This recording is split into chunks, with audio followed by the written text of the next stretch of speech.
Hello to my Algebra 2 student and Upward Bound. This is your instructor, Mrs. Thomas. Just to make sure you know this is coming from your Algebra 2 book.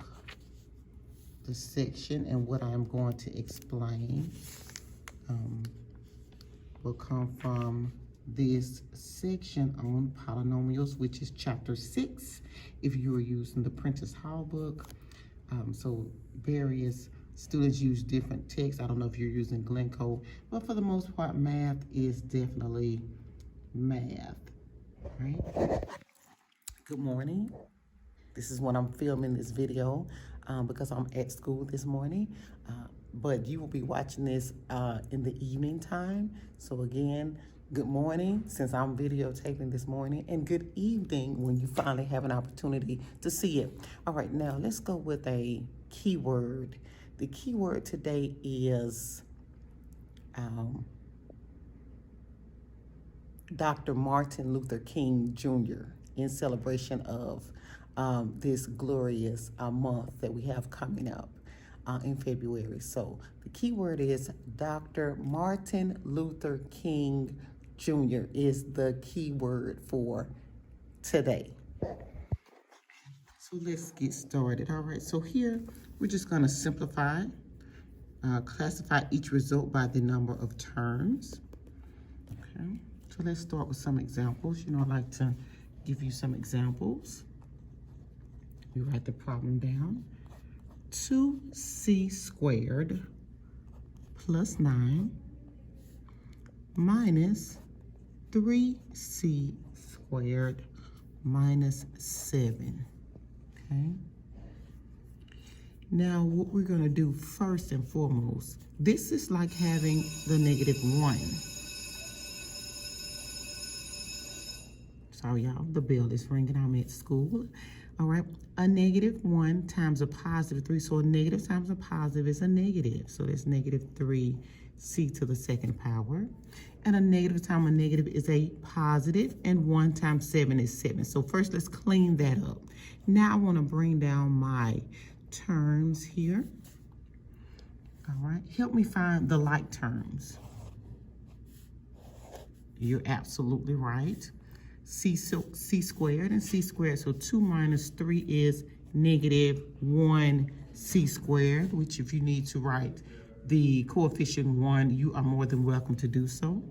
We're going to combine these like terms. 9 plus 7 is 16. So your answer is, of course, in 2 terms. This is 1 term separated by a plus sign. So, and this is the constant. So you have 2 terms on number 33.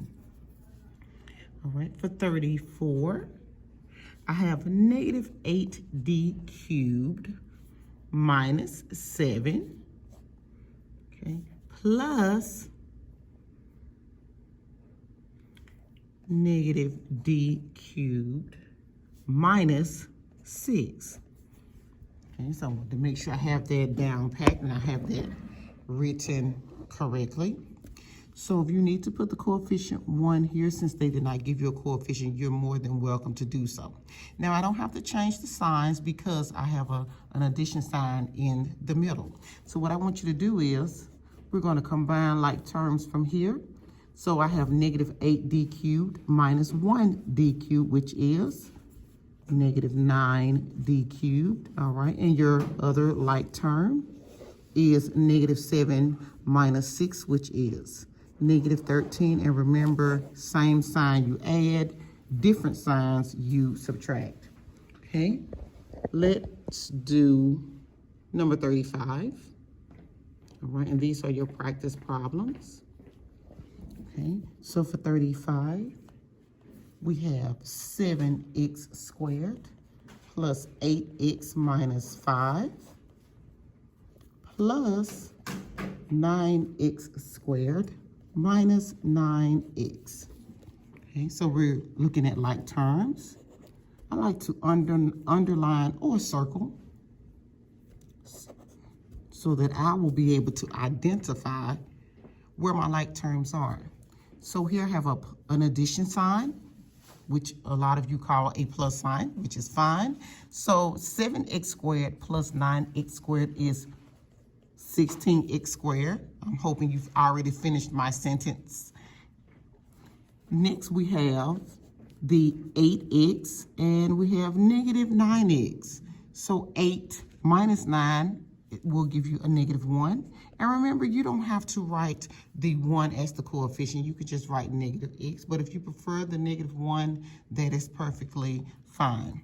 Well, Ms. Thomas, what do I do with the negative 5? You just bring it straight down into your answer, okay? So students, hopefully that helped you with this section on 6-1, which is on polynomials and polynomial functions. All right, so these are some practice problems, and have a wonderful day.